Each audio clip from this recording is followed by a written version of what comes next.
बिस्मिल्लाहिर्रहमानिर्रहीम और अस्सलाम वालेकुम। 7 मई और पाकिस्तान में मंगल की शाम। आज अभी तक की अहम खबरें और मेरा तजिया। आज सबसे पहले बात करेंगे डीजी आईएसपीआर साहब की प्रेस कॉन्फ्रेंस पर। 9 मई को 1 साल होने को है। इसी हवाले से आज उन्होंने 7 मई को 9 मई की 1 साला याददाश्त के तौर पर एक प्रेस कॉन्फ्रेंस की। एक बहुत ही घसीली और सियासी प्रेस कॉन्फ्रेंस थी जिसमें उन्होंने गुस्से में और एग्रेसिव नज़र आने की कोशिश की, कॉन्फिडेंट नज़र आने की कोशिश भी की, अपना रिजॉल्व दिखाने की भी कोशिश की, लेकिन तीनों चीज़ें वो दिखा नहीं पाए, दिख कुछ और रहा था। उनकी बॉडी लैंग्वेज और इन चीज़ों पर आखिर पर तबसरा करेंगे।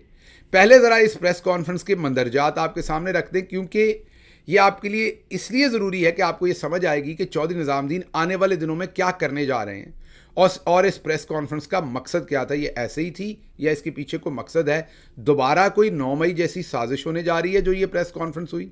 ये तमाम अहवाल आपके सामने रखते हैं। प्रेस कॉन्फ्रेंस के शुरू में ही डीजी आईएसपीआर साहब ने ये कहा कि ये सियासी प्रेस कॉन्फ्रेंस नहीं है, सियासत पर बात ना हो, पेशा वराना प्रेस कॉन्फ्रेंस है, इसलिए सियासी बातचीत ना की जाए। फिर अगले 40 मिनट लगातार डीजी आईएसपीआर ने सिर्फ सियासत पर बात की और पहले से एक पैकेज भी बना के लाए थे, फुटेज और ऑडियोज और तमाम चीज़ों में जो टोटे जोड़ने वाली आदत है, और फिर मुकम्मल सियासी बातचीत की। तो मुझे ये समझ नहीं, मैं समझ सकता हूँ कि आजकल झूठ बोलना हमारा कौमी वतीरा बना हुआ है, लेकिन कम अज़ कम जब आपको पता था आपने ये करना था तो आपको ये डिस्क्लेमर देने की क्या ज़रूरत थी? क्या आपने रंगे हाथों वहीं पकड़े जाना था बाद में 40 मिनट तक की गलत बयानी? भारत उन्होंने कहा कि सियासी बात नहीं होगी, पेशा वराना बात होगी। मेरे ख्याल भूल गए होंगे कि पेशा वराना जिम्मेदारियों में आजकल सबसे बड़ी जिम्मेदारी तो है ही सियासत। बहरहाल उन्होंने जो प्रेस कॉन्फ्रेंस की उसमें उन्होंने सबसे पहली बात कही कि आए सच बोलें, अब मजीद झूठ नहीं बोला जा सकता, सच बोलना पड़ेगा, तमाम लोगों को सच बोलना पड़ेगा। तो हमने सोचा क्यों ना, बिल्कुल दुरुस्त कह रहे हैं, सच ही बोलना चाहिए। तो आए डीजी आईएसपीआर साहब सच बोलते हैं। सबसे पहले तो शुरू करते हैं इस बात से कि क्या आप हमें बताएंगे, क्योंकि उन्होंने कहा कि हमारा सियासत से कोई लेना देना नहीं और इमरान खान सच बोलें और उनके साथी साथ सच बोलें और उन्हें शर पसंद इमरान खान को और उनके साथियों को और मुल्क दुश्मन और सब कुछ डिक्लेयर किया। एक तो याद कीजिए, मैंने कल ही आपके सामने वीलॉग में भी रखा था, जो आज तो ये खुलकर सामने आए ना, लेकिन कल इन्होंने टिकर्स जारी किए थे और कोई ब्रिगेडियर गजनफर हैं शायद आईएसपीआर के अंदर, जिन्होंने ये टिकर कल जारी किए थे, पूरे मीडिया को दिए थे, हम नाम भी उनका ले रहे हैं। और क्या पहला सच आप ये बोलेंगे? आपने कहा कि हमारा सियासत से कोई लेना देना नहीं है। क्या आप पहला सच बोलेंगे कि जो कल के टिकर्स हमने पिछले वीलॉग में सामने रखे वो ब्रिगेडियर गजनफर साहब ने शेयर नहीं किए थे मीडिया के साथ? क्या उन्होंने पाकिस्तान के तमाम चैनल्स को नहीं कहा था कि ये बयानियाँ चलाएं, जो मैंने पिछले वीलॉग में कहा कि नफरत अंगेज़ बयानियाँ था, तफरका डालने का बयानिया था, और मुझे नहीं लग रहा था कि आप इस तरह का बयानिया जारी कर सकते। मैं पिछले वीलॉग में हैरान था, मैं कह रहा था कोई सियासी जमात भी नहीं कर सकती, लेकिन मैं ये सोच रहा था कि चलें अनऑफिशियली जारी कर दिया। ये तो मेरे वहमो गुमान में भी नहीं था कि आप एक ऐसी सियासी प्रेस कॉन्फ्रेंस जो है वो फॉर्मल तरीके से यूनिफॉर्म पहन के करेंगे। ये बेहतर होता कि ये प्रेस कॉन्फ्रेंस के तमाम मंदरजात कोई नून लीग का शख्स करता तो फिर भी बात बनती, या आप ही ने करनी थी तो नून लीग का झंडा पीछे लगा लेते, यूनिफॉर्म ना पहनते, नून लीग के हवाले से करते, तो ये बात फिर भी कोई सजती बनती थी। अब ये सजी बनी नहीं बात। बहरहाल आपकी एक एक बात के ऊपर आते हैं। आपने कहा कि आए सच बोलें, तो पहला सच तो आपसे पूछा कि आप बताना पसंद करेंगे कि ये ब्रिगेडियर गजनफर साहब ने शेयर किए थे कि नहीं। दूसरा सच, क्या आप ये बताना पसंद करेंगे कि एसएसजी के मेजर शहरियार की क़यादत में आपके लोगों ने रेंजर्स की यूनिफॉर्म पहनकर इमरान खान को इस्लामाबाद हाई कोर्ट से गिरफ्तार किया था या नहीं किया था? पहला सच। दूसरा सच, आप ये बोलेंगे कि मेजर शहरियार को रेंजर्स की वर्दी पहनने की क्या ज़रूरत थी या उनके साथियों को जो एसएसजी से थे? तीसरा सच, एसएसजी के लोगों को इमरान खान को गिरफ्तार करने की क्या ज़रूरत थी, ये फ़ौज का काम है। चौथा सच, एक मकबूल तरीन लीडर को धक्के देने को, गिरेबान से पकड़ने को, बेइज्जत करने को, उसके साथियों को मारने को, उस पर डंडा लेकर हमला करने को किसने अहकाम दिए थे? क्या आप ये सच बोलेंगे? उसके बाद सर, क्या आप ये सच बोलेंगे? मैं उम्मीद करूंगा कि जान की अमान पाऊंगा, और आप क्योंकि आपने प्रेस कॉन्फ्रेंस की है, आप खुद इस मामले को आपने ओपन किया है, तो हम सवाल कर रहे हैं, क्या आप हमें सच बताएंगे कि जब अरशद शरीफ दुबई चला गया था तो क्या अरशद शरीफ को वहाँ से किसने निकलवाया? वहाँ पर फुटेज भी दुबई गवर्नमेंट के पास मौजूद है, जो लोग उनकी बिल्डिंग में जाने की कोशिश करते रहे और वो गालिबन सब कुछ करते रहे। मुझे नहीं पता वो कौन लोग थे, लेकिन आप बताएंगे कि क्या आपका कोई लेना देना है, आपके इदारे का कोई लेना देना है? क्या सर ये आप सच बताएंगे कि जब अरशद शरीफ की शहादत हो गई और उनकी मैयत अभी जनाजा हो रहा था और उनके जनाजे की कवरेज हो रही थी, मेरा ख्याल किसी शख्स में ज़रा सा भी रहम हो या इवन फहम परस्ती हो, मामला परस्ती हो, मामला फहमी हो, तो वो ऐसे वक्त में कभी प्रेस कॉन्फ्रेंस नहीं करेगा। बाद में कर लेगा, उनका जनाजा होके उनकी उनकी जब मैयत दफन हो जाए, क्योंकि वो लोग जनाजा ही तो पढ़ रहे थे, कुछ और तो वहाँ नहीं हो रहा था ना। कोई मुल्क के ख़िलाफ़ वहाँ पर मज़ारा नहीं हो रहा था, किसी इदारे के ख़िलाफ़ नहीं हो रहा था। अरशद शरीफ जिसने इदारे की, आपने बाद में आप लोगों ने माना भी कि उसने इदारे की बड़ी खिदमत की, पाकिस्तान की बड़ी खिदमत की, 5th जनरेशन वॉर बड़ी लड़ी उस शख्स ने। उसका भाई शहीद हुआ था पाकिस्तानी फ़ौज के अंदर, मेजर थे उसके भाई, और वो नॉर्दर्न जो हमारी सारी की सारी ऊपर इंस्टॉलेशंस हैं वहाँ पर वो दहशतगर्दों से लड़ते हुए शहीद हुए थे।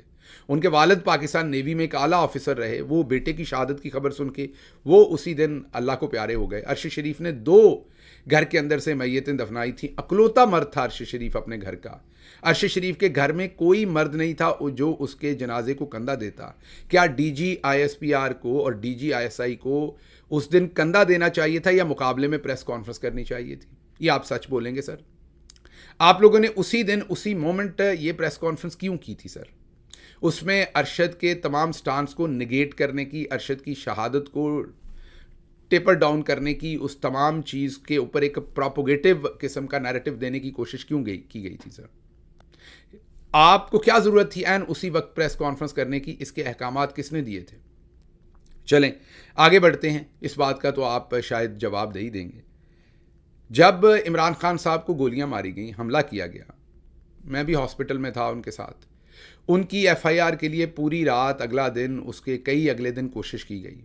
उनकी FIR किसने दर्ज नहीं होने दी थी सर? उनकी FIR दर्ज ना करने के लिए पुलिस पर, पंजाब गवर्नमेंट पर किसने प्रेशर डाला था? माजरत। क्या आप बताना पसंद करेंगे कि इमरान खान के घर पर जब हमला करवाया था, गेट तोड़ा था, तो पीछे से अहकामात किसके थे? आपने कहा सच बोलेंगे। क्या आप बताना पसंद करेंगे कि अगवा बराए बयान कौन करवाता था? ज़बरदस्ती तलाक़ें कौन करवाता था? कौन पाकिस्तान तहरीक इंसाफ के लोगों को अगवा करके कहता था कि पाकिस्तान तहरीक इंसाफ को छोड़ दिया जाए? मेरे इस मुंह पे सर यहाँ से जबड़ा तोड़ा है। आप सच बताना पसंद करेंगे किसने तोड़ा था? मेरे मुंह की इस जगह पर बूट रखकर मुझे इमरान खान के ख़िलाफ़ बयान देने को मसला गया था यहाँ से। अब बताना पसंद करेंगे सर कि ये किसने किया था, किसके अहकामात पर हुआ था? मुझे नंगा करके तशद्दुद किया गया था, करंट लगाया गया था, सिर्फ इसलिए कि मैं कह दूं कि इमरान खान फ़ौज मुखालिफ बयानिया बनाता है और मुझे उसी ने कहा था, और इमरान खान फ़ौज मुखालिफ है। और फिर कहा गया था फिर तुम्हें छोड़ देंगे, इमरान खान को पकड़ लेंगे, तुम्हारी ज़िंदगी आसानी हो जाएगी। किसने कहा था सर? बताना पसंद करेंगे? और भी बहुत कुछ खोल के यहाँ रख सकता हूँ जो मेरे साथ हुआ और मुझे कहा गया और मुझसे बयान मांगे गए, लेकिन चले वो फिर किसी और वक्त के लिए छोड़ते हैं। सर आप बताना पसंद करेंगे कि जनरल असद दुरानी साहब ने सुप्रीम कोर्ट ऑफ पाकिस्तान के अंदर कहा था कि उन्होंने एफिडेविट दिया था कि मैंने पैसे बांटे थे बेनज़ीर साहबा की हुकूमत गिराने की। क्या उनके ख़िलाफ़ इदारे ने कोई एक्शन लिया? उनकी को पेंशन बंद की, उनकी को मुराद वापस ली? उनके साथ उनके साथियों ने जिन्होंने आइन तोड़ा, जिन्होंने कसम खाई हुई है हल्फ के ऊपर कि हम पॉलिटिक्स के अंदर कोई लेना देना नहीं रखेंगे, हुकूमतें गिराएंगे नहीं, बनाएंगे नहीं, उन्होंने एफिडेविट दिया था। क्या उनके ख़िलाफ़ किसी किस्म का कोई एक्शन लिया गया? क्या सच बताना पसंद करेंगे सर कि जनरल बाजवा ने, उनके हवारियों ने जो अभी भी बैठे हुए हैं, अभी भी यूनिफॉर्म में हैं बहुत सारे, उन्होंने 9 अप्रैल को जिस तरीके से इमरान खान की हुकूमत गिराई, उससे पहले जो गाड़ियां लगीं, अब बाहर जो प्रिजन वैन्स बुलाई गई, जो सब कुछ किया गया, जो हमारी पार्टी के सीनियर तरीन लोगों को 3 दिन तक पार्लियामेंट के अंदर डिबेट होनी थी सर, वोट ऑफ कॉन्फिडेंस होने से पहले। क्या फिर speaker national assembly Asad Umar साहब और दूसरे लोगों को जनरल बाजवा ने और आपके सीनियर अफसरान ने प्रेशराइज नहीं किया था कि आज के आज 9 अप्रैल को ही वोट ऑफ नो कॉन्फिडेंस होगा? हालांकि पहले तय हो गया था कि 3 दिन कम अज़ कम पार्लियामेंट में डिबेट होगी, फिर वोट ऑफ नो कॉन्फिडेंस होगा। वो किसने किया था सर? क्या आप बताएंगे सर कि उस दिन जो इस्लामाबाद हाई कोर्ट थी वो किसने खुलवाई थी, जो सुप्रीम कोर्ट थी वो किसने खुलवाई थी?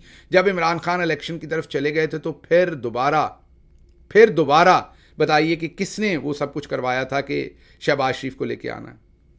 सर बातें बहुत दूर तक चली जाएंगी, जनरल रानी तक भी बात जाएगी, 1971 के सारे मामलात भी जाएंगे। 1971 में भुट्टो साहब का हाल वही था जो आज नवाज शरीफ का है, माजरत के साथ। भुट्टो साहब के जाले ये मानेंगे नहीं, लेकिन तारीख यही कहती है।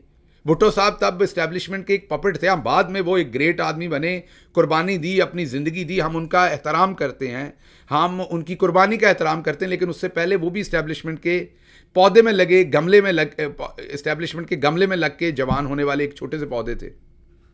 1971 में वो कैसे मुल्क तोड़ सकते थे? वो तो खुद याया खान की तरफ देख रहे थे और वो तो खुद रिक्वेस्ट कर रहे थे कि किसी तरीके से भी मुजीबुर रहमान को गवर्नमेंट नहीं देनी। क्या इस्टेब्लिशमेंट के उस वक्त के आला तरीन बैठे हुए लोगों ने पाकिस्तान को नहीं तोड़ा था? क्या उनमें से हमूदुर रहमान कमीशन ने ये चीज़ें, रिपोर्ट ने ये सब कुछ वाजे नहीं कर दिया था? क्या सर सच बोला गया? वो कमीशन की रिपोर्ट आज तक सामने रखी गई? क्या उनको किसी किस्म की उनकी मुराद वापस ली गई, या उन्हें फौजी अजाज के साथ दफनाया गया था जिन्होंने मुल्क तोड़ा था? ये आप बताएंगे सर। ऑपरेशन सर्च लाइट की क्या वजह थी? क्यों ऑर्डर किए गए थे 25 मार्च 1971 को?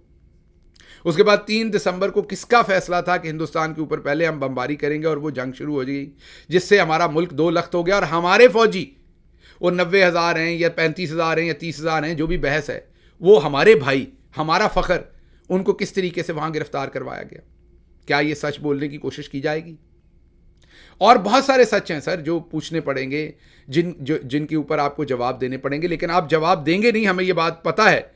कायदे आज़म की एम्बुलेंस की ख़राबी से लेके 1956 की जो आइन शिकनी थी, या आइन की 1958 की, माजरत, 1956 में तो आइन बना था, 1958 में जो आइन अयूब खान साहब ने फारिग कर दिया था, 1965 की जनवरी में जो फातिमा जना साहबा का इलेक्शन चोरी किया गया था, बिल्कुल इसी तरीके से नून लीग को जैसे आपने मिलाकर फॉर्म 45, 47 का खेल खेला, ऐसे ही खेल खेला गया था।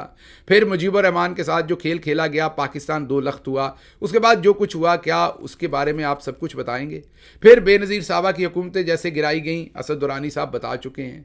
वो 90 का सारा खेल, फिर मुशर्रफ साहब का खेल, फिर बाजवा साहब का खेल, कहीं पर आप सच बोलेंगे सर? आप नहीं बोलेंगे सर, क्योंकि आप बोल नहीं सकते। आपके पास सच बोलने की हिम्मत तो शायद मौजूद हो, लेकिन कंटेंट नहीं है। वो कंटेंट बहुत दर्दनाक है अगर आप बोलेंगे। इसके बावजूद ये कौम जो है वो दरगुजर करती है। इसके बावजूद ये कौम जो है वो कोशिश करती है कि आगे देखें। आज भी हम कोशिश करते हैं कि आगे देखें, क्योंकि आगे देखने में ही फलाह है, आगे देखने में ही भलाई है, क्योंकि पीछे बहुत कुछ गलत हो चुका। और उसके ज़िम्मेदार आप भी नहीं हैं, मौजूदा बैठे हुए लोग नहीं हैं। माजी की चीज़ों के मैं कह रहा हूँ, आज की चीज़ों के आप ज़िम्मेदार हैं। माजी की चीज़ों के वो हमारे ही भाई थे, वो कोई बाहर से नहीं आए थे। जितने आपके भाई थे उतने हमारे थे। इसलिए आपको बहुत सारी बातों की जवाब देना पड़ेगा कि नवाज शरीफ की पैदाइश तो आप ही के पास हुई थी। फिर आप लोगों ने हमें बताया रिजेक्टेड एक ट्वीट करके। आज भी आपके वो कोर कमांडर हैं जिन्होंने ट्वीट किया था, क्या आप उनसे पूछ के हमें सच बताएंगे उन्हें किसने कहा था कि ये रिजेक्टेड है रिपोर्ट? मैं डॉन लीक्स की बात कर रहा हूं सर। किसने हमें कहा था कि ये मेमो गेट वाले सारे के सारे जो हैं वो मुल्क दुश्मन है और बाहर मिले हुए हैं? या आप हमें बताएंगे? आपने कहा कि 2014 के धरने का सबसे पहले मुहासबा करना पड़ेगा, और अगर 9 मई पे जुडिशल कमीशन बनाना है तो 2014 पे बनाए, जरूर बनाएं। अब आपने कहा है तो भागिएगा नहीं प्लीज इससे, अब मुकरिएगा नहीं आपने, क्योंकि खुद कह दिया है। अब 2014 पर जरूर जुडिशल कमीशन बनाएं और पता लगे उसमें भी गैर आईनी रोल आप ही का निकलेगा, उसमें भी आइन शिकनी आप ही की निकलेगी। जो यूनिफॉर्म पहनते हुए आपने हल्फ दिया कि आप सियासत में हिस्सा नहीं लेंगे, उसमें भी अल्लाह के हुक्म से आप ही का निकलेगा। अब आप आगे पीछे ना होइएगा, बल्कि उसके पीछे भी जाना पड़े तो उसके पीछे भी चले जाएं। 2014 से शुरू करना है तो वहां से करें। अगर आपने 1952-53 से शुरू करना है तो वहां से शुरू कर लें, जहां से दिल करता है शुरू कर लें। क्या हमारे बाप दादा ने यह सब कुछ किया है जो पाकिस्तान के अंदर हुआ है? तो इसलिए सर ये आप कमीशन ना खेलें तो बेहतर है। कमीशन बने या जो भी बने, जो भी कपड़ा उठेगा उसमें से आपका कोई ना कोई कारनामा सर ज़रूर निकलेगा। और वो असद दुरानी साहब बता चुके हैं, वो तमाम डीलें, वो तमाम जुर्म वो बता चुके हैं।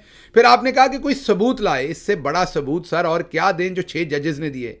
आपने कहा कि अगर किसी के पास सबूत है इंटरफेरेंस का तो वो आईनी और कानूनी फोरम्स के ऊपर जाए। सर कानूनी फोरम्स पर क्या जाना है? कानूनी फोरम्स खुद नंगे खड़े आपके खिलाफ दहाइयां दे रहे हैं सर, कपड़ों के बगैर खड़े दहाइयां दे रहे हैं। मुअज़्ज़ज़ जजेस जिनकी बेगमात के साथ वीडियोस बनाई गई उनके कमरों के अंदर कैमरास लगा के, सर वो 6 जजेस खत लिख चुके हैं। वो बता चुके हैं कि हमारे रिश्तेदारों को अगवा किया गया, करंट लगाए गए। सर इससे ज़्यादा आपको क्या गवाही चाहिए? इससे ज़्यादा आपको किस तरह की बातचीत चाहिए? आपने क्योंकि घसीली प्रेस कॉन्फ्रेंस की है, इसलिए मैं घसीली प्रेस कॉन्फ्रेंस नहीं कर रहा, एग्रेसिव भी नहीं कर रहा। मैं इसलिए आपसे सवालात पूछ रहा हूँ, क्योंकि एंड ऑफ द डे हम तमाम पाकिस्तानी भाई हैं। हम आप जितना मर्जी प्रिटेंड कर लें, आज आप प्रेस कॉन्फ्रेंस में भी गुस्से में नज़र आने की, एग्रेसिव नज़र आने की प्रेस कॉन्फ्रेंस में प्रिटेंड कर रहे थे, लेकिन आपकी बॉडी लैंग्वेज साथ नहीं दे रही थी। आपको पता था ये कंटेंट असल नहीं है जो आप डिलीवर कर रहे हैं। आपका दिलो दिमाग एक जगह पर नहीं था, इसलिए आपकी बॉडी लैंग्वेज कॉन्फिडेंट नहीं थी। आप बहुत ज़्यादा मूव कर रहे थे, हिल रहे थे, कॉन्फिडेंट नहीं थे। एक जगह से दूसरी जगह जाते थे, दूसरी जगह से तीसरी जगह जाते थे। आपको पता है पब्लिक स्पीकिंग में ये नहीं करते, और स्पेशली यूनिफॉर्म पहना हो तो आंखों में आंखें डाल के जम के खड़े होकर बात करते हैं। आप आज वो नहीं कर पा रहे थे। बहरहाल आगे चलते हैं। आपने यहाँ पर बहुत सारे सवालात जो हैं वो उठते हैं, लेकिन बहुत सारे सवालात ऐसे हैं जो आप पर उठाऊंगा तो मुझ पर उठेंगे। आपकी कमज़ोरी बताऊंगा तो मेरी कमज़ोरी होगी, क्योंकि आप मेरी फ़ौज को रिप्रेजेंट करते हैं, और हमने बार बार कहा कि ये फ़ौज हमारी है, हम इससे मोहब्बत करते हैं। आज भी आपने प्रेस कॉन्फ्रेंस में ये साबित करने की कोशिश की कि इमरान खान शरपसंद है और उसने फ़ौज मुखालिफ बयानिया बनाया और वो फ़ौज के ख़िलाफ़ है। नहीं सर, इमरान खान ने हमेशा कहा ये फ़ौज भी मेरी, ये मुल्क भी मेरा। इमरान खान या पाकिस्तान की कौम का कोई शख्स भी अपने फ़ौजियों पर, अपने उन मासूम फ़ौजियों पर जो जाने देते हैं, हमारे अफसरान जाने देते हैं, उनके ख़िलाफ़ बात नहीं कर सकते। वो ड्यूटी नहीं कर रहे, इबादत कर रहे हैं जब वो जाने देते हैं। हम तो उन चंद लोगों के ऊपर तनकीद करते हैं जो ऊपर बैठ के गलत पॉलिसियाँ बनाते हैं, और फिर उनके खून से भी उनके हाथ रंगे जाते हैं। उनकी शहादतें होती हैं, जैसे 9/11 के बाद गलत पॉलिसी बनाई गई सर, जैसे 1971 में ऊपर बैठे 1 या 2 या 3 लोगों की गलत पॉलिसियों या 4 लोगों की गलत पॉलिसियों की वजह से पाकिस्तान 2 लख्त हुआ, जैसे आज ऊपर बैठे चंद लोगों की गलत पॉलिसियों से पूरी फौज, जिसमें 90% लोग से ज़्यादा इमरान खान को वोट देते हैं। जब मैंने ये अगस्त 2022 में कहा था तो आपके हुक्म पर मेरे खिलाफ एक गद्दारी और बगावत का मुकदमा बना था, और ये मैं नहीं कह रहा सर, ये जो फैक्ट फाइंडिंग रिपोर्ट, ये जो फैक्ट फाइंडिंग कमेटी बनाई थी हुकूमत ने, जिसमें 2 पुलिस के आला अफसरान थे, उन्होंने वो जो रिपोर्ट लिखी जो सुप्रीम कोर्ट में जमा है, और वो पब्लिक भी हो गई थी और हमने आपको दिखाई थी, और बाद में आपने वावेला किया था कि ये पब्लिक क्यों हुई। उसमें लिखा गया था कि किस तरीके से ISI के अफसरान ने स्टार गेट के करीब, जो आपका कराची में ऑफिस है, वहाँ पर थाना मेमन गोट के SHO को बुलाकर कहा था, SP भी वहाँ मौजूद था, कि अरशद शरीफ, शहबाज शरीफ, अमाद यूसुफ और दूसरों के खिलाफ ये पर्चा दो गद्दारी का। और SHO ने कहा था कि इसके लिए इजाज़त लेनी पड़ती है, तो SP ने बीच में टोक के कहा था वो मैं देख लूँगा, तुम पर्चा दो। क्या सर ये उस सारी रिपोर्ट में लिखा हुआ है कि नहीं आप सच बोलेंगे? क्या फिर उस रिपोर्ट को दबा नहीं लिया गया? बहरहाल आपने कहा कि ये इमरान खान पूरी फौज के खिलाफ है, तो मैंने आपको बताया कि बिल्कुल नहीं। कोई भी इमरान खान कैसे हो सकता है? पूरी फौज तो इमरान खान के साथ है, 95-99% फौज तो इमरान खान के साथ है। और आपने अभी, मैंने कहा था तो आपने उठा लिया था, अभी आपने कैंट के रिजल्ट देखें सारे सिलेक्शन में, पोलिंग स्टेशन के रिजल्ट देखें कैंट के आपने। मैं फॉर्म 45 की बात कर रहा हूँ सर, 47 की नहीं। 98, 97, 95, 90 ये परसेंटेज आती है वहाँ इमरान खान की। वो तमाम शहीदों के वारिस हैं। कोई किसी शहीद की बेवा वहाँ रहती है, तो किसी की बहन रहती है, तो किसी का बेटा रहता है। वो हमारा फ़ख्र हैं, वो शहीद हमारा फ़ख्र हैं, उनके लवाकिन हमारा फ़ख्र हैं। ये हमारे मुल्क की फ़ौज है, ये हमारे मुल्क के लिए लड़ती है, हमारे लिए लड़ती है। लेकिन ऊपर बैठे हुए चंद लोग नहीं, जो बाद में पतली गली निकल जाते हैं। एक आम फौजी ने 12 अरब रुपए नहीं बनाए सर, जनरल बाजवा ने बनाए मुबैना तौर पर। और फिर जिन्होंने खबर दी, आज उस शाहिद असलम को पनाह लेने के लिए मुल्क से भागना पड़ा है। उसे मुल्क के बाहर भी कत्ल की धमकियां दी जा रही हैं सर। जैसे अहमद नूरानी ने की, वो जुर्रत नहीं कर सकता पाकिस्तान जाने की सर। क्या एक आम फौजी, एक आम मेजर, एक आम कर्नल ने वो 12 अरब रुपए बनाए? नहीं सर। ब्रिगेडियर जावेद अकरम, जिसको आपने मिलिट्री कोर्ट्स में आज पीसा हुआ है 75 साल की उम्र में, क्या उसने 12 अरब बनाए? नहीं सर, उसने ऑनर के साथ फौज को सर्व किया। मेरे बहुत सारे और दोस्त जो फौज के अंदर से रिटायर हुए या इस टाइम सर्व कर रहे हैं, बड़े ऑनर के साथ सर अपनी तनख्वाह में पूरा करने की कोशिश करते हैं, बड़े ऑनर के साथ काम कर रहे हैं। ये ऊपर बैठे चंद लोग हैं जो सियासत करते हैं और सियासत में मदाखलत करते हैं, एक्सटेंशन चाहते हैं, वो ये सब कुछ कर रहे हैं। इमरान खान फौज के खिलाफ नहीं है। बहुत सारी यहाँ बातें थी, मोदी कैसे वीज़ा के बगैर आया, जरदारी को कैसे सुप्रीम कोर्ट कमांडर बनाया, लोगों के घर किसने तड़वाए, चोरों के 1100 अरब किसने माफ़ करवाए, अवाम का मैंडेट किसने चोरी किया, फॉर्म किसने जो है वो छिनवाए, किसने रिजल्ट जाकर बदले, किसने फॉर्म 47 इशू करवाए, इश्तिहारियों को किसने त्यारे देकर पाकिस्तान बुलवाया, चीफ मिनिस्टर और वज़ीर ख़जाना बनाया, और आज कल जिस इश्तिहारी को वज़ीर ख़जाना बनाया था इसहाक डार को, आज आप ही कह रहे हैं वो गलत था, उसने पाकिस्तान को नुकसान पहुंचाया।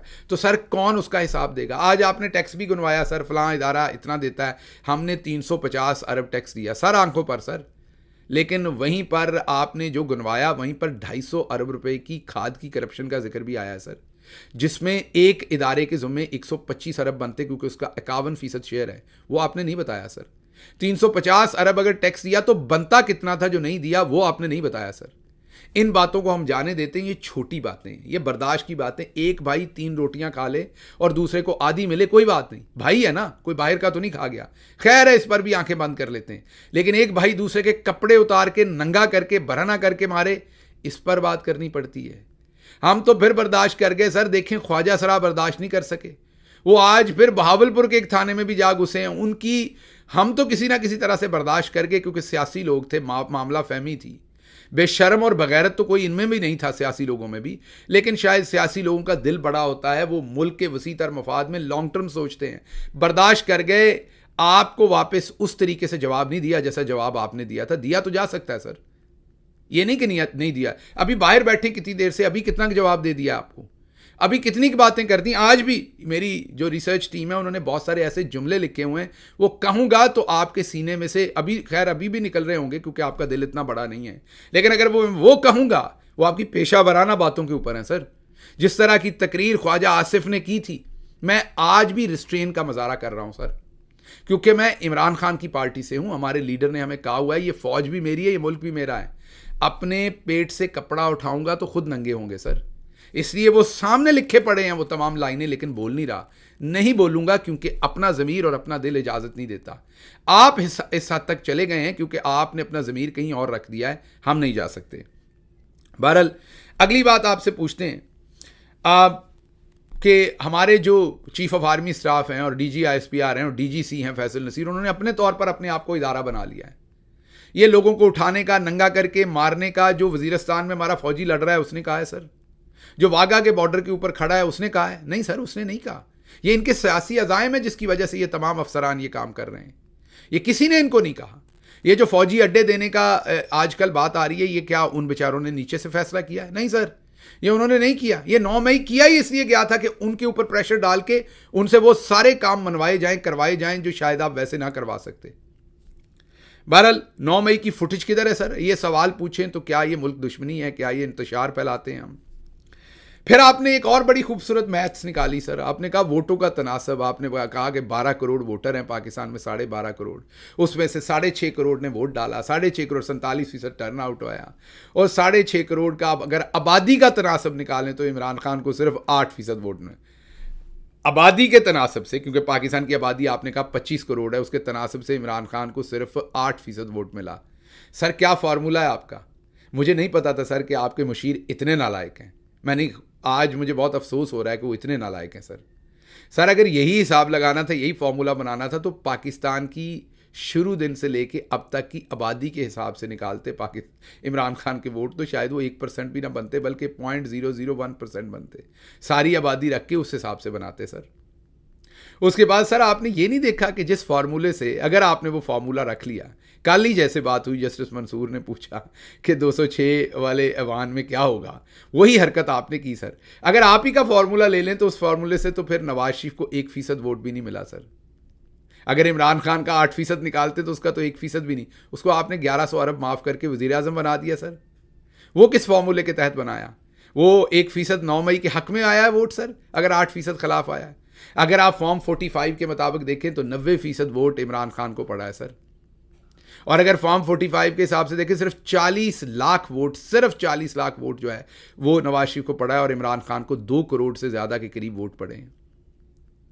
सो आप इन परसेंटेजेस में ना जाएं, लेकिन अगर आपकी परसेंटेज पर भी चले जाएं तो डले हुए वोटों में आबादी के हिसाब से नहीं होता। कल को वोट 47% लोगों ने डाला है सर, 53% ने तो नहीं डाला, तो फिर हुकूमत आपने जनरल आसिम मुनीर साहब को दे देनी थी सर, क्योंकि 47% ने डाला है, 53 ने तो नहीं डाला। आपके तो अपनी फार्मूला है।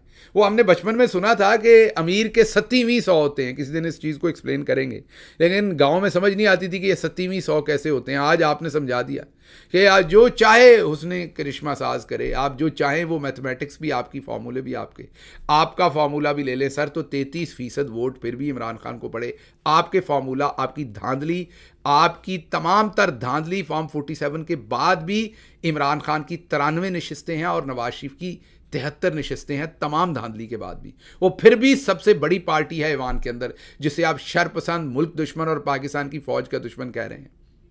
सर आपके अगर अदादोशुमार देखें तो 33%, आपके अदादोशुमार धांधली के बाद जो आपने की, 33% इमरान खान को वोट मिला, 23% नवाज शरीफ को धांधली से आपने वोट डलवाया, जिसमें आपने सब कुछ चेंज किया। उसके बावजूद आप इमरान खान से 10% पीछे हैं।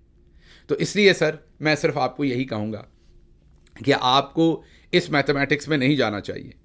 फिर आपके साथ अगली बात करते हैं सर कि आपसे सवाल पूछा गया हिंदुस्तान का, आपने कहा वो फॉरेन ऑफिस जवाब देगा, वही मुतबर अदारा है।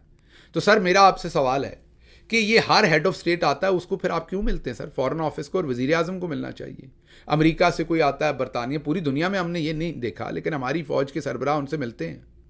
जब आप मिलते हैं, फॉरेन पॉलिसी में इतना एक्टिव आप काम रखते हैं, और दूसरी तरफ हमें गार्डियन बताता है स्टोरी छाया करके कि 20 लोगों को हिंदुस्तान ने घुस के मार दिया, आप हमें नहीं बताते सर, आप हमें सच नहीं बताते कि क्या हुआ है।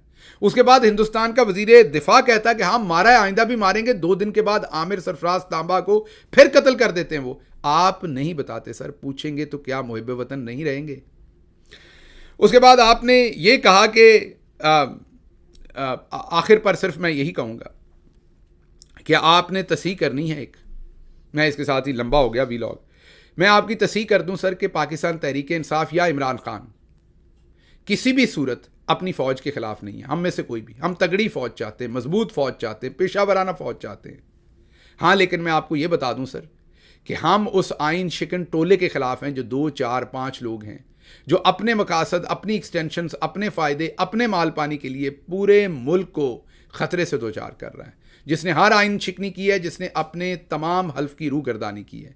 हम बिल्कुल उनके ख़िलाफ़ एहतजाज भी करते हैं और आवाज़ भी उठाते हैं। अल्लाह आपको और हमें सबको सीधे रास्ते पर आने की तौफीक अता फरमाए। अल्लाह हाफ़िज़।